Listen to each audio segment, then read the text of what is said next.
Welcome to the Urbanist Agenda, the podcast that still doesn't like Doug Ford. I'm joined today by Sam from the YouTube channel We're in Hell. Welcome to the podcast. Oh yeah, thank you so much for having me, Jason. Yeah, I am living in downtown Toronto, which means that, Doug Ford still sucks, even if I do hope that he slays the great American beast. Yes. But yeah, he's still no friend of mine. Yeah, we will talk about that, actually. I want to talk about that. But just before we get to that, I want to tell people what the point of this conversation is.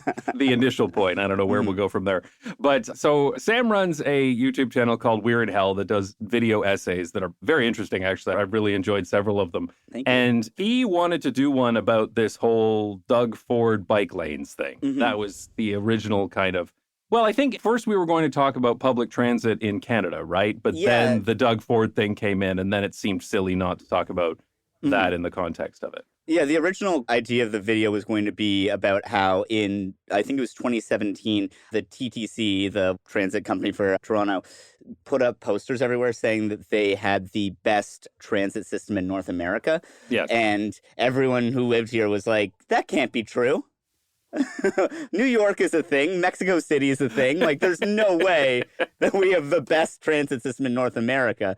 And that was what the original video was going to be about. I did a little bit of, research into the group that gave that award. I think part of it, as, we've talked about, was that it was in part as, a matter of potential, and they also don't want to give the same award to the same couple cities every year. Yeah, they have some rule about, I forget which organization it is. I feel like this is a conversation that RM Transit would know inside and out, but they're an organization that's responsible for, actually, I don't even know. It's something about a working group with North American transit providers.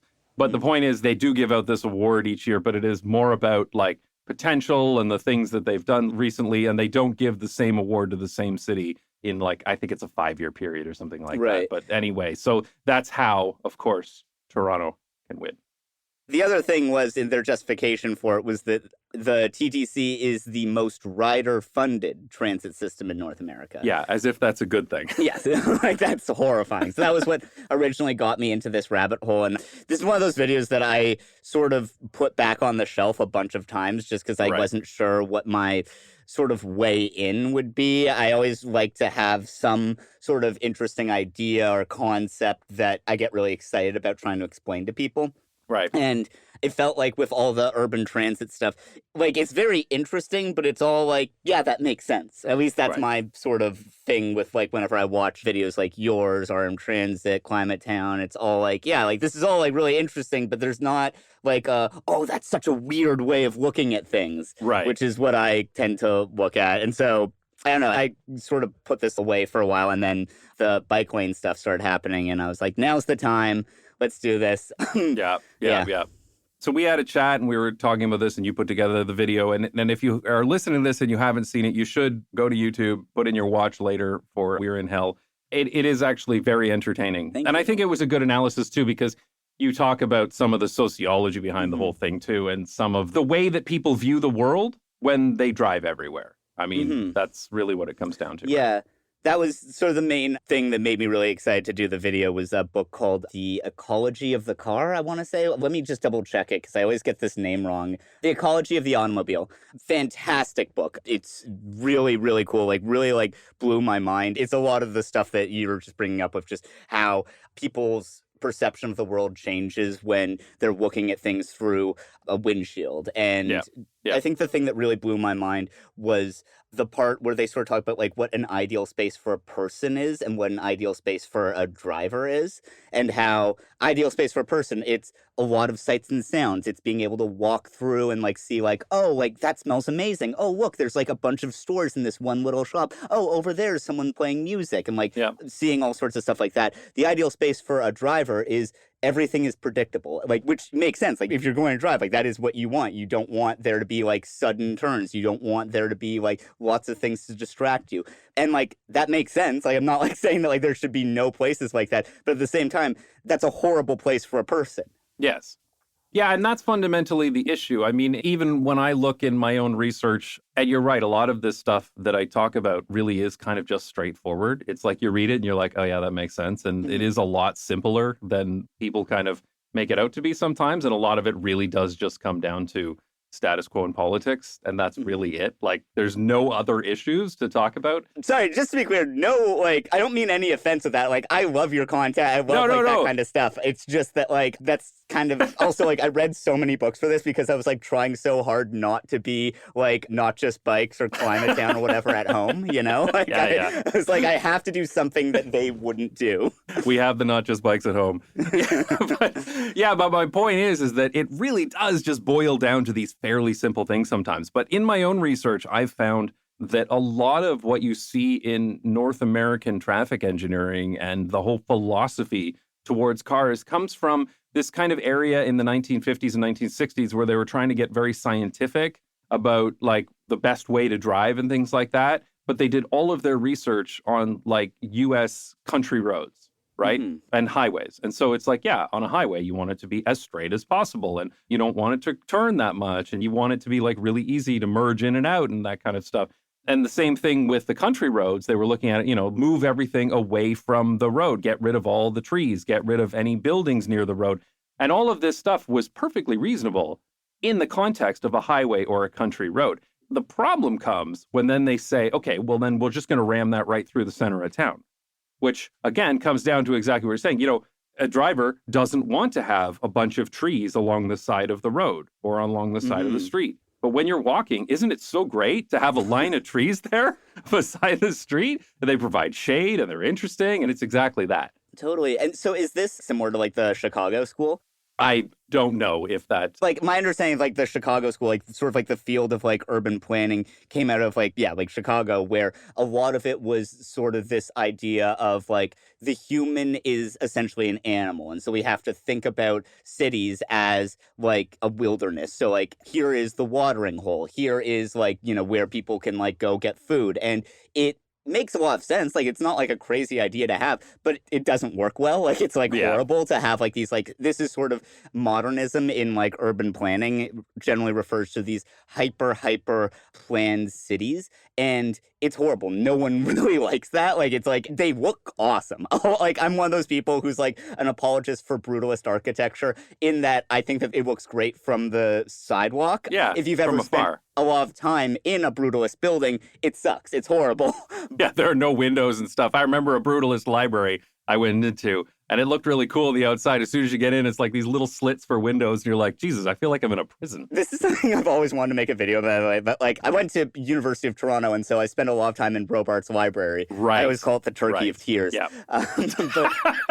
So for anybody that doesn't know, this is a building in downtown Toronto that literally looks like a brutalist turkey. Yes, exactly.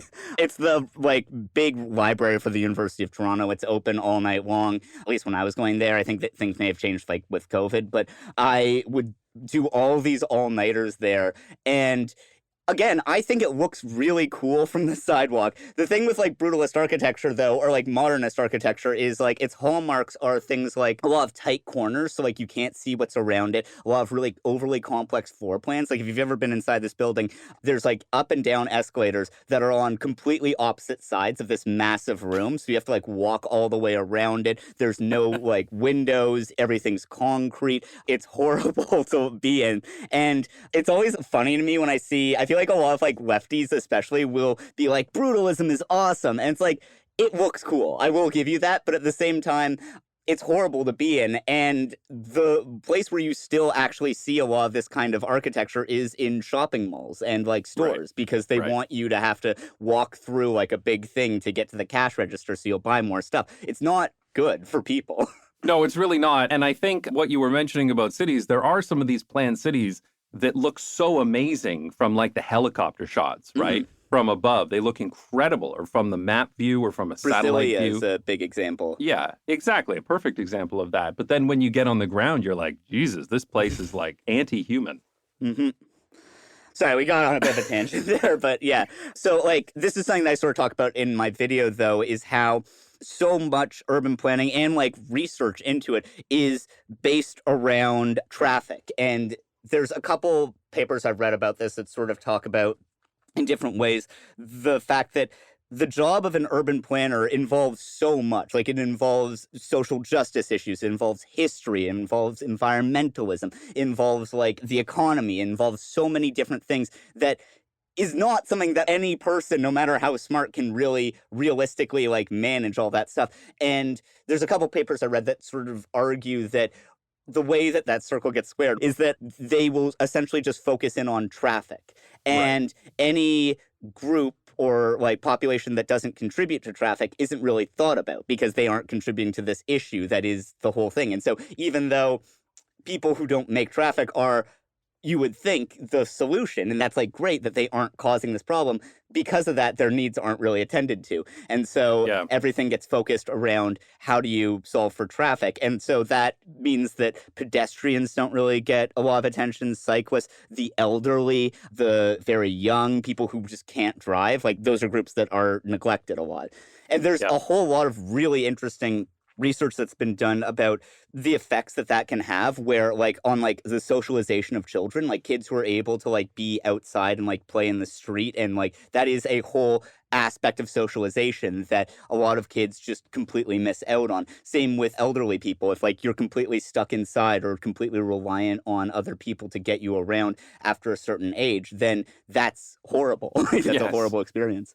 Yes, absolutely. And it often comes up whenever you start talking about urban planning and people say, well, what about disabled people? And it'll be like, they need cars. And as if cars are just the solution to disabled people. And there's so many disabled people who have contacted me since I've made the channel and said, oh my God, the last thing I need is more cars. I just want to go places by myself. Because when you say that the solution for children or the elderly or the disabled is cars, that literally means that they have no independent mobility at all, right? They are always dependent on someone else to shuttle them around, which is an insane solution, absolutely insane. But on your point about everything being around traffic, one of the other things that has very often happened over the past few decades is that people tend to focus on the things that they can measure. And so it's really, really easy to measure traffic, to measure cars. It's actually really easy to do. It's a big, obvious problem. Like, you don't even need a lot of cars. I've actually told people do this sometimes when you're in the middle of a city and it looks like there's a big traffic jam. Just stand there and count the number of cars you see, and it will be like 12 or 14. Like, it's so small, the number. It's not hundreds, but it feels like so much. But it's also so easy to count cars, even automatically, with, electronic loops in the ground and things like that. Whereas counting the number of people who are waiting at a stoplight to press the button waiting to cross is very difficult to count. It's starting to get easier when you have cameras that have identification, that computers can identify what they're seeing. But this is a very, very recent thing and very expensive. It's super cheap to measure traffic and to focus on traffic. And when people see traffic, traffic's a problem. And so we say, well, we're solving traffic. It's all really easy for everybody to just fall into that trap. That's so interesting. I never would have thought that, but yeah, that's such a good point. Well, thankfully, now that we have facial recognition, like you're saying, and we are all under constant surveillance, finally we can... Hey, there you go. I mean, it's a totalitarian state, but at least we won't have to wait so long at the traffic light when we're walking. Yeah, totally. No, that's crazy. Yeah, that's such a good point. And yeah, this is something that I found really interesting and that I kind of really wanted to be careful about, was that I feel like it's very easy to attribute things to the big thing that people always sort of bring up when it comes to car-centric planning is the conspiracy around the NCL, National City Lines, to tear out. And I talk about this in the video, it was literally a conspiracy. That is true. It's also, people really do overstate its emphasis. Yeah, definitely. I don't know. To me, what I find really interesting about sociology and about doing deep dives into this kind of stuff is learning about this isn't just here's this one evil person. Here's this whole system of incentives that lead to all these problems that become so much harder to deal with. Yeah, absolutely. The National City Line thing is something that I've always avoided talking about much on the channel. I have referenced it a couple of times. It is true, absolutely, that General Motors did fund a company called National City Lines along with Firestone Tires, and they really did buy up a bunch of streetcar lines in the United States, and they really did tear out the tracks, and they really did intend to, and they did replace all of those streetcars with buses. And it was a conspiracy, and that's true. And they were charged $1 for that, so it's all fine now. But at the same time, there were lots of cities where National City Lines didn't operate.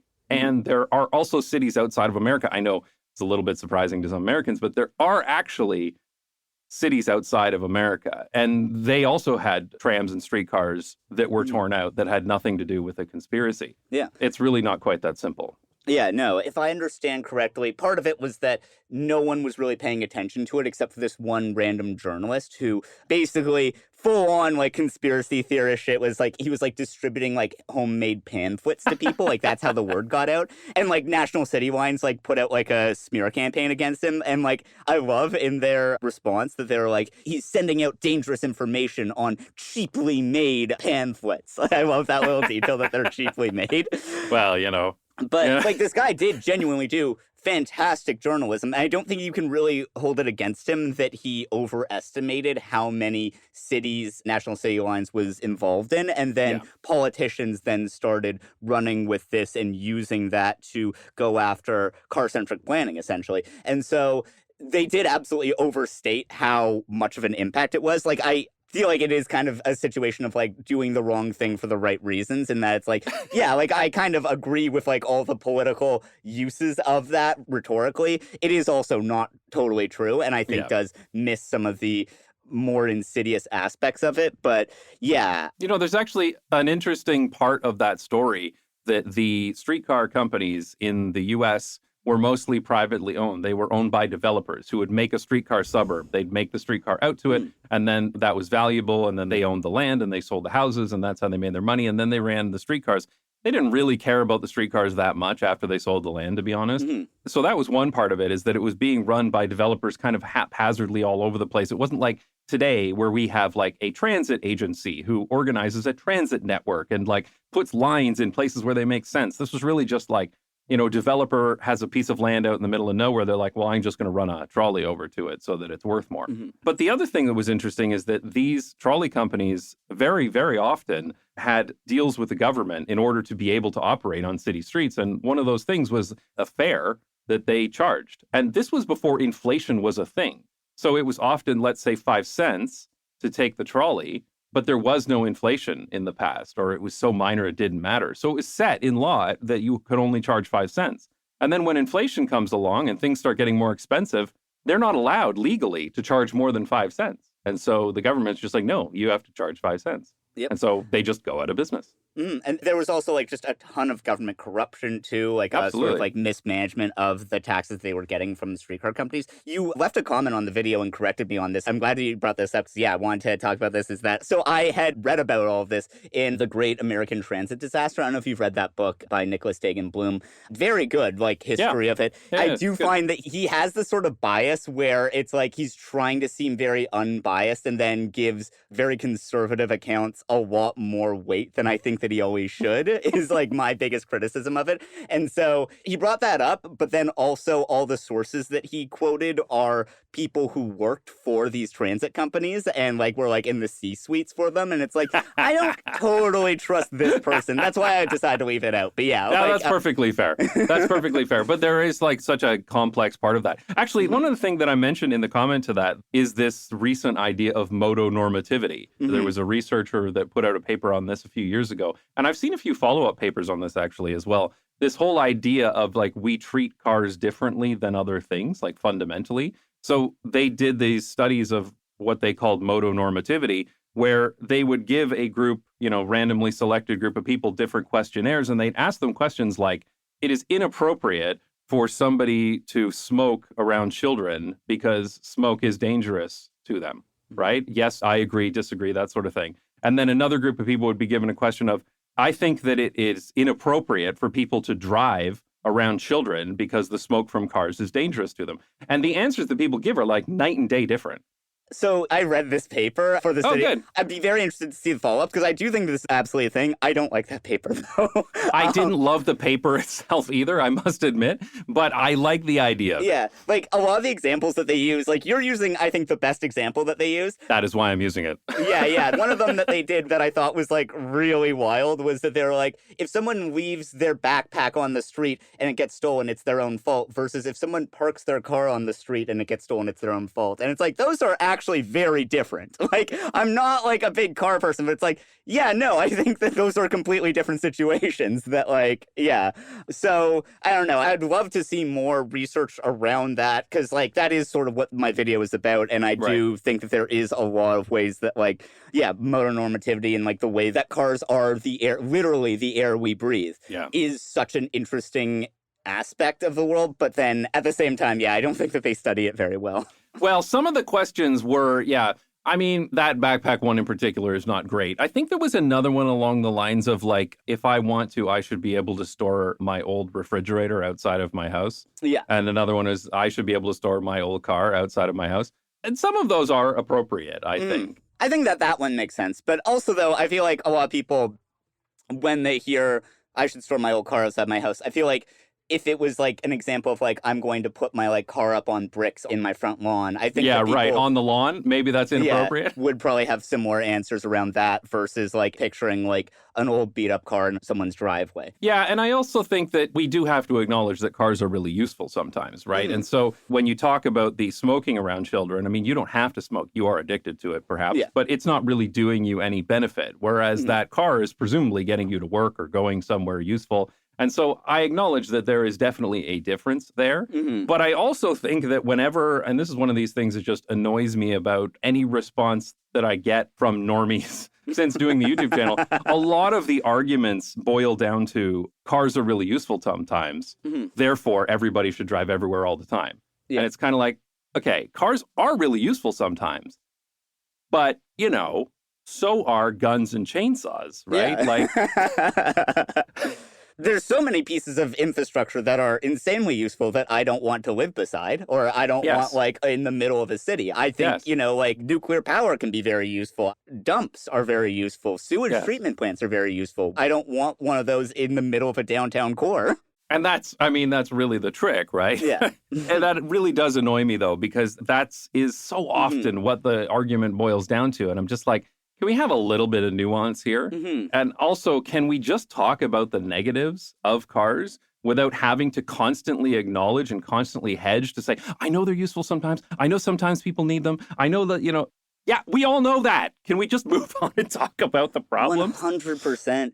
My favorite researcher I was reading for this video is John Urry, who apparently he died recently, which is sad, but amazing work that he's done. And like his big thing was sort of looking at the ways that the car has insinuated itself into every aspect of our society, from like mass culture. Like you can't like get like just like from like pop culture, movies, everything. The car is like this big symbol, to just every aspect, every part of the economy, every part of like infrastructure, even the military. Like, you know, like military actions are done to like secure oil and stuff, international relations, production, like every aspect of it. And like he does such a good job of sort of going through how this whole web is all like self-supporting, and like every job that's related to cars, like not even just like the obvious stuff of like a trucker or something, or like a cab driver, but even just like cops who have to patrol highways, or bureaucrats who will do like car planning. Like there's so many aspects of it that are just so hard to even think about. And yeah, that I think is, to me, where I think a lot of autonormativity comes from, is that like it is, for one thing, that like they're all around us. It's also a matter of all pop culture heavily emphasizes that everyone should drive, and the economy and like the government are based around the car in some very real ways. Yeah. No, it's absolutely true. It really has like penetrated every part of our society. And I know, like when I was growing up, one side of my family in Ontario worked for GM or companies related to GM, parts manufacturers, things like that. Like the whole side of my family, they were all in car manufacturing in some way or another. And a lot of people in Ontario are. No, it's massive. Yeah. Yeah. Oh, sorry, this is off topic. I'm ADHDing out a little bit. Just something I wanted to mention, just to make a complete left turn here, is I told a couple people at the YouTube studio that I rent with a bunch of other YouTubers here, I mentioned to a bunch of people that like I was talking to you. I don't know if you realize like how many, I've met like multiple people who literally you've changed their lives. Yeah. I met one guy who literally was industrial engineer who was working on making like car-centric suburbs, and then watched your videos and then changed his entire career to be making transit infrastructure. That's wild. Yeah.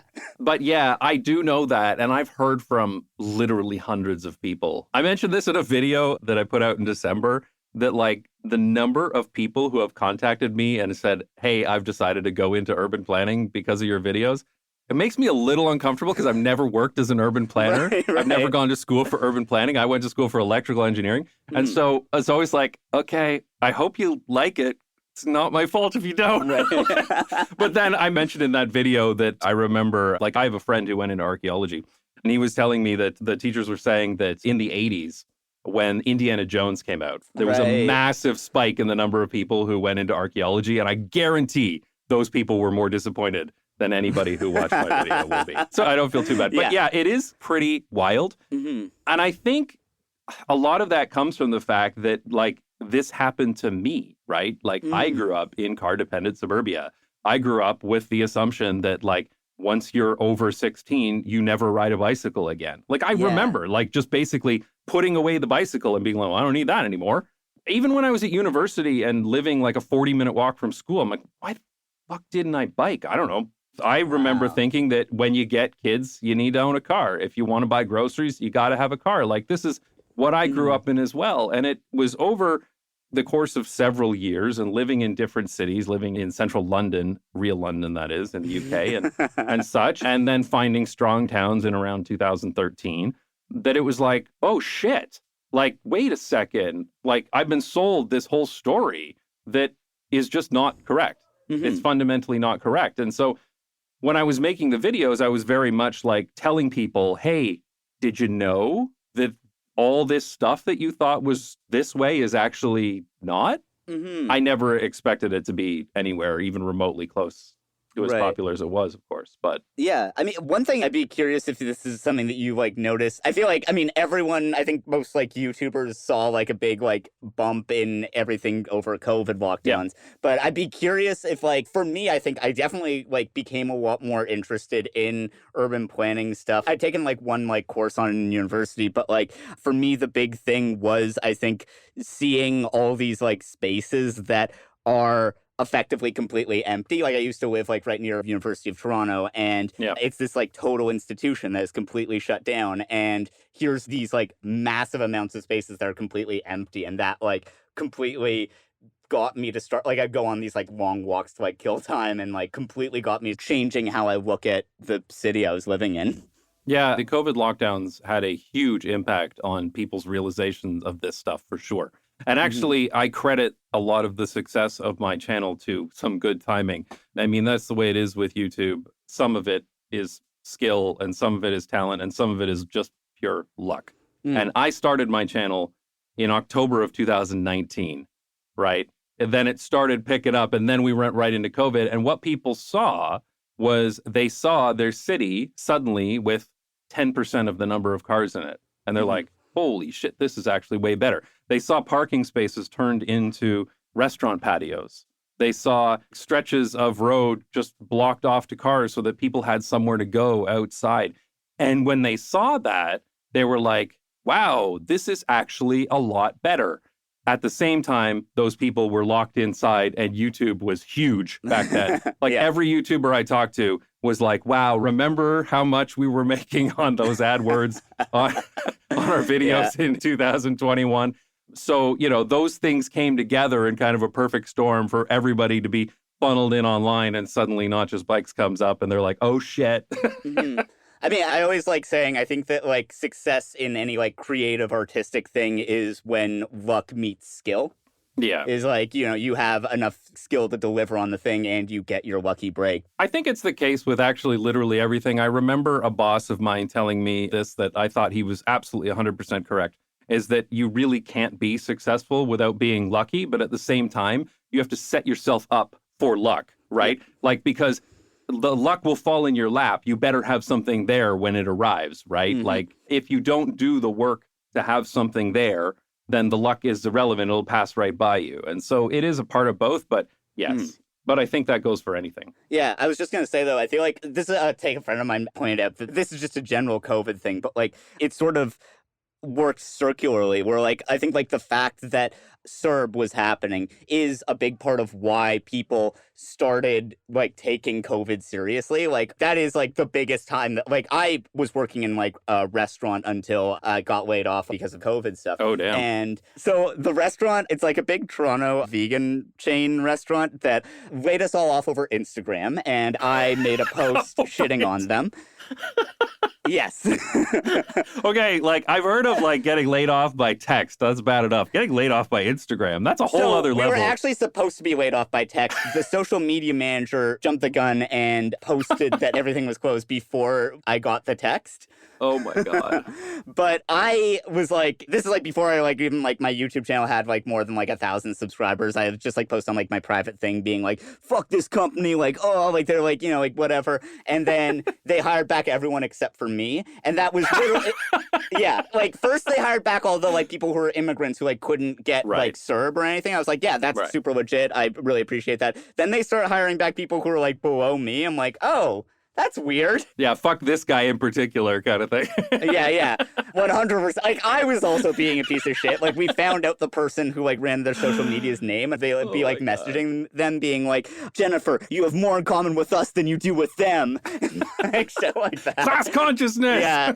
But anyway, this was literally the best decision I could have ever made because I went on CERB, and then that's how my channel took off, was I made a video about Jordan Peterson's daughter who eats nothing but beef. But and that's how I got my channel to be a thing. But anyway, yeah, like I just think that it's so interesting with CERB especially, was just the way that it was, for anyone who doesn't know, the Canadian government essentially gave anyone who has lost their job because of COVID $2,000 a month, which is the maximum amount that you can get on unemployment insurance. Right. And so I was able to like live off of that and like essentially be able to like take, like I know so many people who like took a break and were able to go back to school or like start whatever business or whatever like they wanted to do. Yeah. But yeah, sorry, just to get back to that point of like the sort of COVID stuff, like the fact that this was the most the government has ever like done for me in my lifetime, to like suddenly be like, yeah, no, your life is materially better because of this government program. Like, they don't do that unless it's like a big deal. They don't want to make your life better. So the fact that they're doing that means Wait a second, the government's making my life better? What the hell's going on?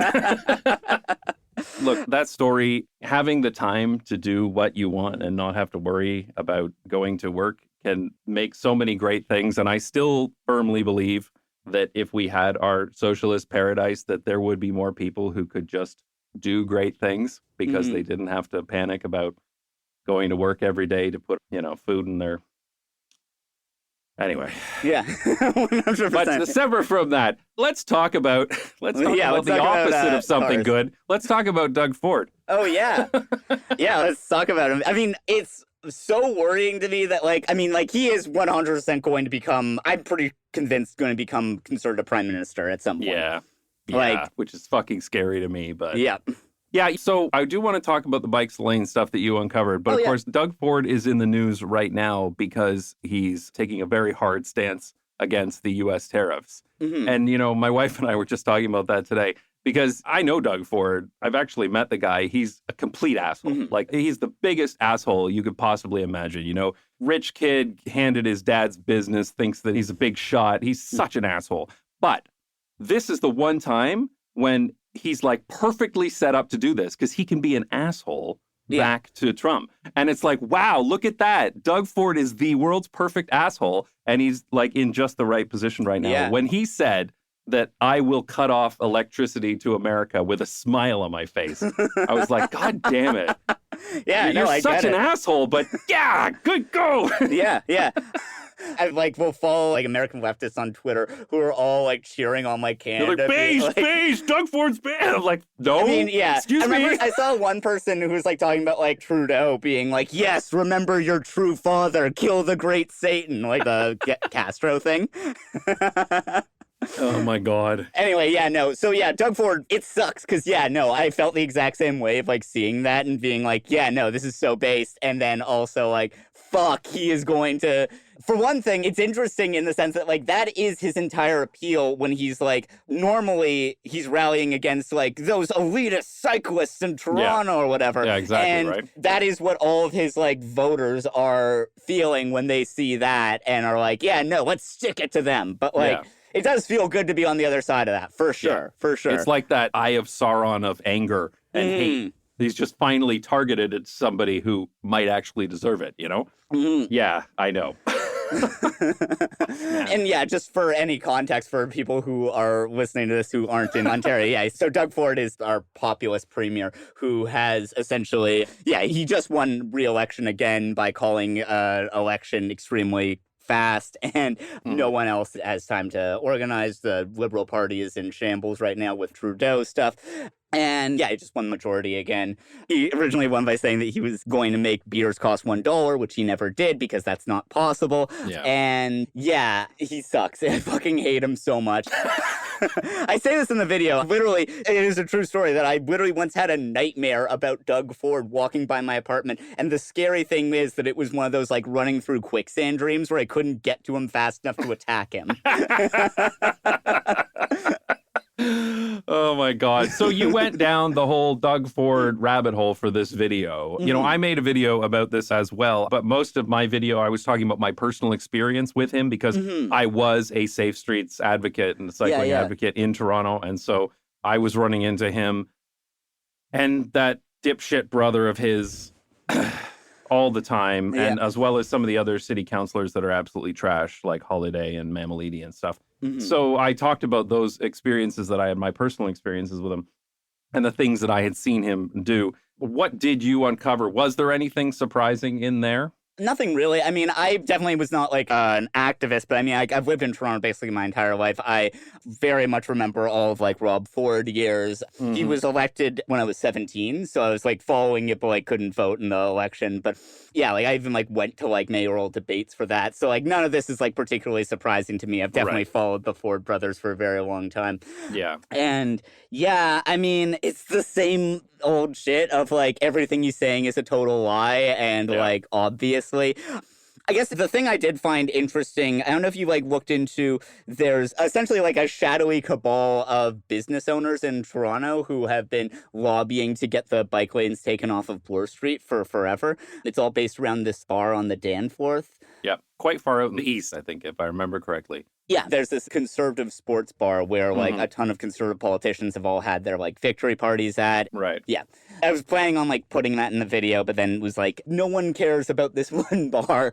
But yeah, there is stuff like that that I found interesting. But at the same time, it's all just dumb conservative populist bullshit where it's like, get rid of the bike lanes. Like, none of this is based on any facts. None of this is based on every study would show that business has improved on Bloor thanks to these bike lanes. Yeah, and the majority of businesses wanted to keep it too. Yep. Like, that's been studied. You know, and this is the thing I talked about in my video. You know, they love to say things like, oh, they went and put these bike lanes in even though nobody wanted them. They didn't consult anybody. I'm like, excuse me, I was there. They over-consulted for this thing. They did it for years and years and all these freaking meetings and these community town halls and PWIC meetings. And I'm like, Jesus Christ.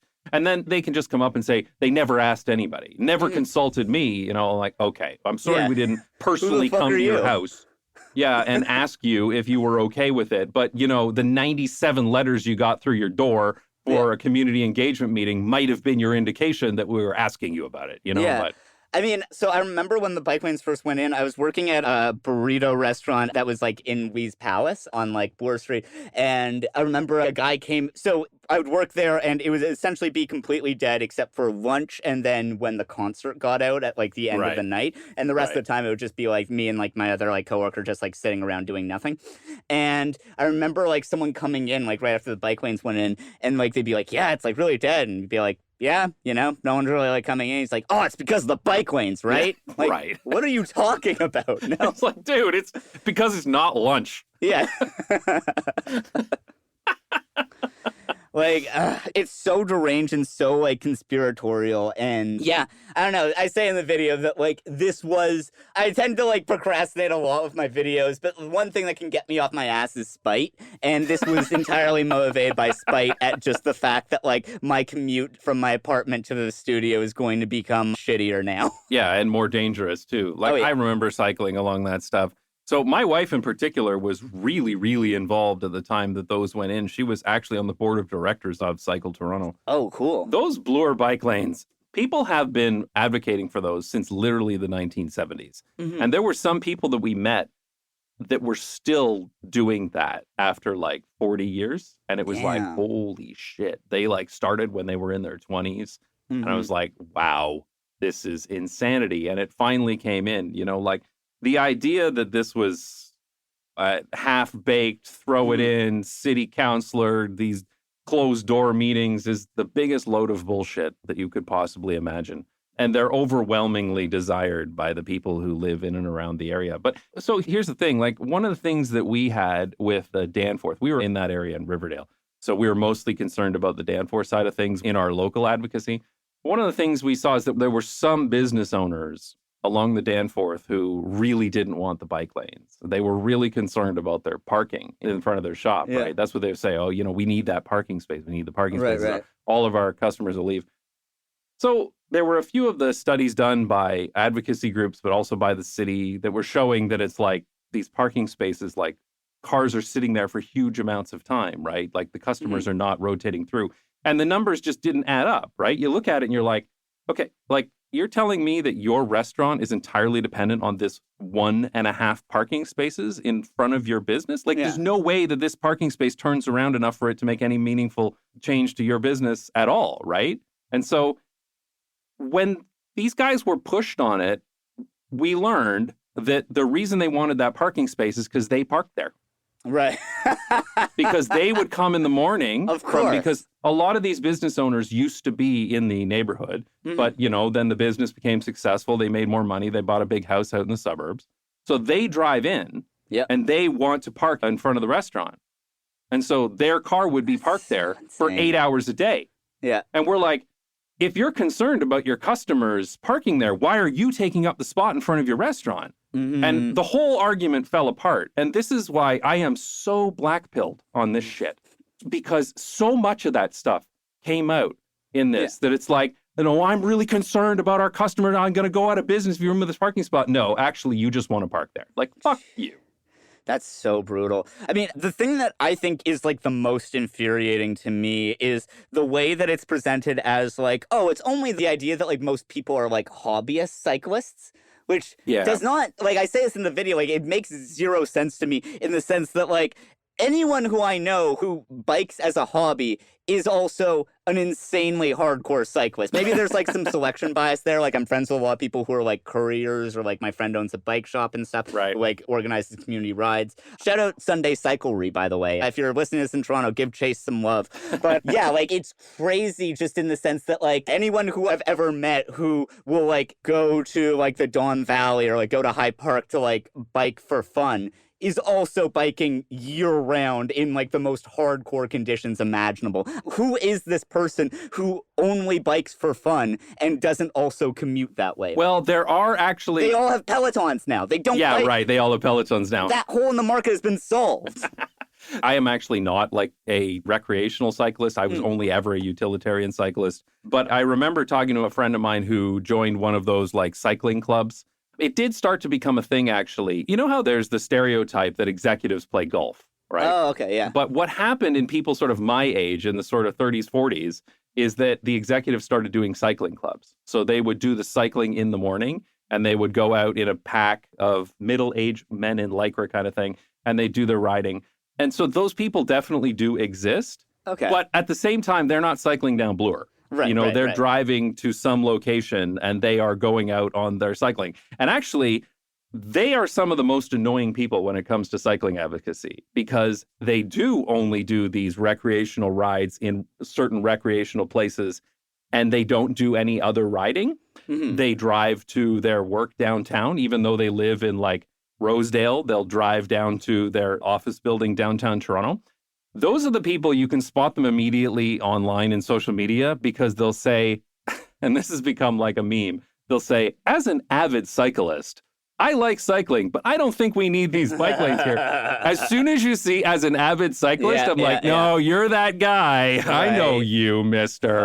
So there are those people, but I think, again, contrary to this is just the recreational people, those are the people who aren't even using the Blur bike lanes. And if anything, they would be against them because their SUV gets stuck in traffic going to their job in the best served neighborhood in the world, in Canada, for public transit, and they're still driving there. So yeah, that doesn't work either. But, the thing is, and again, when you look at the Doug Ford stuff, it's just a bunch of lies and nonsense. Like, there was a famous thing that happened when the Blur bike lane numbers, they looked at them when they put the lanes in, and there were way more people cycling than they expected. Because again, this is the whole thing. You are not building bike lanes for the people who cycle today. You are building bike lanes for the people who will cycle because it's safer. For the people who won't cycle today because it's too dangerous, for the kids that need to go to school. I mean, and this is the nonsense that it's like only 1% of people cycle. I'm like, okay, well, we should improve that because that's bullshit. Like, there's places that are just like us in terms of geography and weather and everything else where lots more people cycle. So, but they did these numbers, and Councillor Mammoliti, like with a straight face, completely unironically in city council said, I don't believe this is true. I think these counts are wrong. I think these are just the same cyclists going around the block wearing different hats. That's great. I mean, this is the level of discourse that we're dealing with here, right? Like, we're just going around the block and changing our hat each time so the people counting think we're someone else. Come on. We're putting like mustaches on and... Yeah. That's so funny. It's just a complete denial of reality. So I guess one thing that I did find interesting, so like just recently we had a massive amount of like snowfall. It's now like melted now. Right. But we had the like 2 weeks or so that conservatives in the suburbs like to pretend that Toronto is like for 6 months out of the year. Yeah. And I did find it like, so for one thing, I recently broke my toe. So I was starting to feel better. And then all the like blizzard came and I was like, oh, I can't leave the house at all. So I've been going insane for the last 2 weeks for a bit. But I don't know, it is interesting seeing just the amount that like it shuts down everything. And like it did honestly change my mind a little bit. Like you see people, it's like it is like really hard to like get around in that. And so like it is like, why are we having all these car lanes when like they can't get around in the snow? Like I'm sure cars are nice if it's like your hobby, but like 6 months out of the year it's impossible to drive here. We need to just make that all public transit. It is wild. I remember this. Like, it doesn't happen every year, but every couple of years, there is a day or two where downtown Toronto literally just shuts down. Yeah. Like, the cars are just completely gridlocked. You're going nowhere. The streetcars cannot get through because they have to share the road with the cars. Did you see all the stuff about people like are like just like parking in like because they can't drive? And they just can't go. It's just like fucking over all the streetcars? Yeah. Oh, yeah. It's absolutely insane. But this would happen in Toronto every couple of years. You know what was really crazy about it, though, is that when the Richmond and Adelaide bike lanes went in, this is where they took a car lane. For the first time, Toronto built bike lanes that were actually wide enough because they were a converted car lane with some of it turned into a buffer. Mm-hmm. When they put in those Richmond-Adelaide bike lanes, the days that we had those insane days where everything was literally shut down, the cars would not move, the streetcars were literally stuck for hours, like no exaggeration, hours.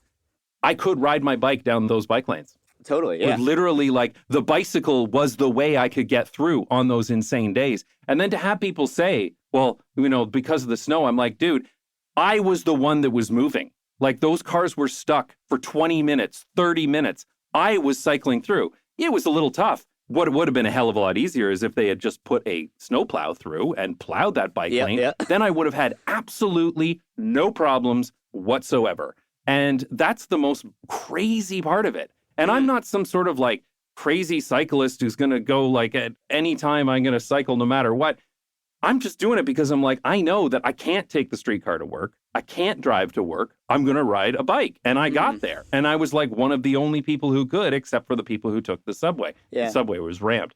And the thing is, it's so frustrating for them to tell us that because of the snow, we can't build bike infrastructure. I'm like, dude. I mean, I'll also just say, like, I broke my elbow. I don't know if you can see on the thing. I've got, like, a massive scar here from, like, 2 surgeries. I broke my elbow. I got doored. That's brutal. Oh, yeah. Like, it, like, clipped the right side of my handlebar. So, like, instead of, like, going head over heels, I just, like, swerved and then landed on my elbow. It was, like, horrible. It was while it was, like, snowy and stuff, too. And so, like, I get sketched out when there's, like, snow on the road. I fully admit, like, I'm being kind of, like, a pussy about it. But, like, I don't bike when there's, like, snow on the road, essentially. That takes 2 to 3 weeks out of the year that I don't bike. That is it. Like, the idea that this is like a 6-month thing is insane. Like, literally, like, every single winter is the hottest winter on record every fucking year, beating the last winter. It's true. Like, we literally had 2 weeks, a total of 2 weeks that I wouldn't have been comfortable biking on the road if my toe wasn't fucked up. Like, it is insane to me, this idea that, like, oh, yeah, like, we can't do that here. You easily can. I bike most of the winter. It's not a big deal. Get, like, a wind-resistant jacket and you're fine. It's nothing. I mean, yeah, you're speaking truth, right? And the thing is that I've found, like, I was just in Norway and they're building bike lanes all over the place. I'm like, yeah, okay, well, there can only be a sunny place like Norway where they do this kind of stuff. It's just mind-boggling. But the thing is, when you talk about you're not comfortable riding in the winter, and I totally don't blame you, getting doored and injuring yourself and everything. But if you're in a place where you have protected bicycle infrastructure and they plow it, that's literally no issue. Even those 2 weeks become no issue for a huge number of people. I mean, we see this, the famous example that I made a video about is Oulu in Finland, that has the population and population density almost identical to London, Ontario, Canada, where it gets to be minus 25 every single winter, where they get a ton of snow. And over 80% of the population cycles every single week, and more than half of those cycle all year round because they actually plow the bike lanes, because they have protected bike lanes. And it's like, you go to Oulu in the winter, and there's like some 70-year-old lady cycling along, and we're like, really? Canadians can't do this? Really? No, yeah. It's so fucking pathetic and just insane.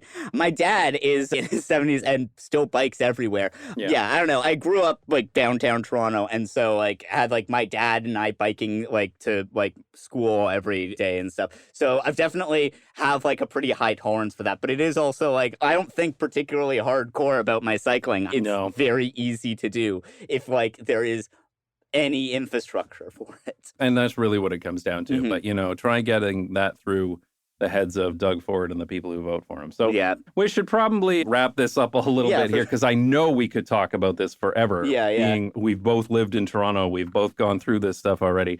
Are there any kind of closing thoughts you have on, like, what you learned here in this video? Is there anything that you didn't talk in the video about? Yeah, I'm not sure. I definitely kind of wish I had been able to, like, find a way to be a bit more optimistic. I definitely am not. I get a lot of shit for that. Yeah. I don't know if there's anything I, like, really has, like, closing thoughts. I do think that I guess the thing that I found really interesting and really sort of useful, not to go all, like, just being aware is an act of resistance, like, not to, like, go, like, all Instagram infographic on you, but, like, I do think that there is something to be said about, like, channels like yours especially that, like, are very good at sort of, like, getting people to not look at everything as, like, the car by default. We talked about this when I interviewed you for the video, but one of the craziest things, the guy John Urry, he writes out this, like, amazing stuff about all the ways that the car is sort of at the center of our culture, the way we sort of, like, it's become this default. And then he gave in that same paper this argument about, like, what you could do to change things. And all of his ideas are just like electric cars, the Internet of Things, new materials that could make cars lighter. And it's like, it's the most amazing example of, like, you literally are so aware of this and still completely stuck in car brain. That is phenomenal. I mean, I think that is just a phenomenal way to end that book, because it's like, dude, you don't see it, do you? You don't see it, do you? Like, we could literally get rid of 80% of the cars and things would be better for almost everybody. Yeah. To be fair, this was in, like, 2003 or something, where it made a bit more sense to be optimistic about that stuff. And later in his life, he was, like, very anti-car. But maybe he saw not just bikes in between. yeah. Oh, my God. Yeah, over COVID, he was really, like, binging your stuff. And then I saw this YouTube channel and it's... Oh, my God. Yeah, I love it. I love getting people telling me, you're never going to win anyone over with that tone that you take and everything. And I'm like, no, I'm sorry, but that is 100% wrong. I have hundreds of examples of how that is not the case. Yeah. Anyway, I'm glad that you made the video. There need to be more people talking about this. It's just one of these things. It's like, I drive sometimes, of course. I have a driver's license, don't own a car anymore because I don't need one. Not just bikes canceled. I know, right? But I made a video on my channel about how the Netherlands is the best place to drive. And I talked about how great it is to drive here, because it is. It's a great place to drive. But fundamentally, we need fewer cars. We really do need fewer cars. And so I'm glad to see a video like yours as well, talking about this stuff as well. I think it's important, because I know you're not an urbanism channel, of course. Yeah. No, it's funny. I was telling my friend I was going to talk to you. I was like, yeah, I'm talking like not just bikes. And he was like, oh, not just bikes. So like cars too, right? That's the point of the channel. Yeah, that's exactly it. Yeah. You know, I'm over here in the Netherlands, and it's all about bikes. Can we talk about some cars too? Yeah, I do really think that this like urbanism stuff is so important. And yeah, like for one thing, it just appeals to my like sociology autism brain. Right. No, I just love thinking about things from like a systems level, and like it's so interesting. And I don't know, this is a thing in sociology, is like the idea of the sociological imagination. Like a lot of things will be argued that like there's value in getting people to think about things. And I do think that there is truth to that, in terms of like, if you are thinking about like urban planning in general, you do have to think about things from like sort of a systems level thing of not just how do I fix my commute, but how do I fix all people's commutes? And I think that there is genuinely a lot of value in looking at things from that sort of perspective. Yeah. Well, I think that's as good a place to end on as any. It was really good to talk to you again. I know we had a great conversation that was used in your video, but it's good to talk to you again here. And we can have a chat again sometime. Hell yeah. So if you're listening and you haven't checked out We're in Hell, now would be a very good time. Go check it out. We're in Hell on YouTube. And thanks so much for coming on. Thanks so much for having me. That's all we have on the agenda for today. I hope you enjoyed listening to it almost as much as we enjoyed making it.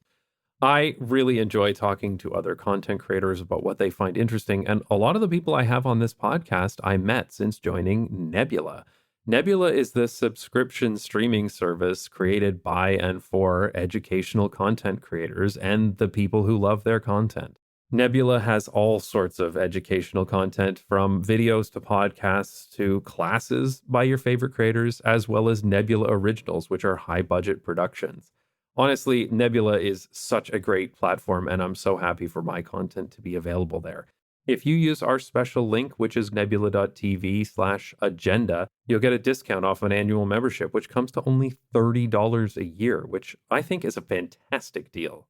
So check out Nebula at nebula.tv/agenda and see if there's something of interest to you. At the very least, you'll be able to hear every episode of the Urbanist Agenda a little bit earlier than everyone else, so you can get the inside scoop on what we're plotting and scheming. Thanks again for listening, and maybe next time you'll be listening on Nebula.